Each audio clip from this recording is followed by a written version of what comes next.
একদিন দুজন মহিলা একটা বাচ্চাকে নিয়ে হযরত দাউদ আলাইহিস সালামের দরবারে আসলেন এবং একটি মহিলা বলতে লাগলেন, বাদশাহ এই বাচ্চাটা আমার। তখন পাশে থাকা আরেকটা মহিলা বলতে লাগলেন, না বাদশাহ এই বাচ্চাটা আমার।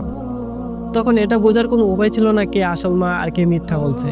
তখন হযরত দাউদ আলাইহিস সালাম তার বিশাল অভিজ্ঞতা ও জ্ঞান থেকে বড় মহিলাটির পক্ষে রায় দিলেন এবং বাচ্চাটা তাকে দিয়ে দিলেন। যখন তারা দরবার থেকে চলে যাচ্ছিল তখন ছোট্ট সুলাইমান আলাইহিস সালাম তাদের পথ আটকালেন এবং বাবার কাছে বিনয়ের সাথে অনুমতি চাইলেন। বললেন, বাবা আমি কি এই বিচারটা একবার করে দেখতে পারি? তখন হযরত দাউদ আলাইহিস সালাম তার সন্তানের উপর ভরসা রেখে অনুমতি দিলেন। তখন ছোট্ট সুলাইমান আলাইহিস সালাম সবাইকে অবাক করে দিয়ে জল্লাদকে ডাক দিলেন।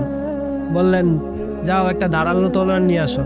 যখন তারা দুজনেই দাবি করছে এই সন্তানটা তাদের, তাহলে আমি তাকে সমানভাবে দুটুকরো করে তাদেরকে ভাগ করে দিব।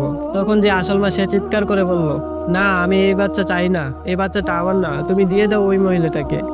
তবুও তুমি আমার সন্তানকে আমার সামনে মেরো না। তখন আর কারো বোঝার বাকি রইল না কে আসল মা আর কে মিথ্যা বলছে।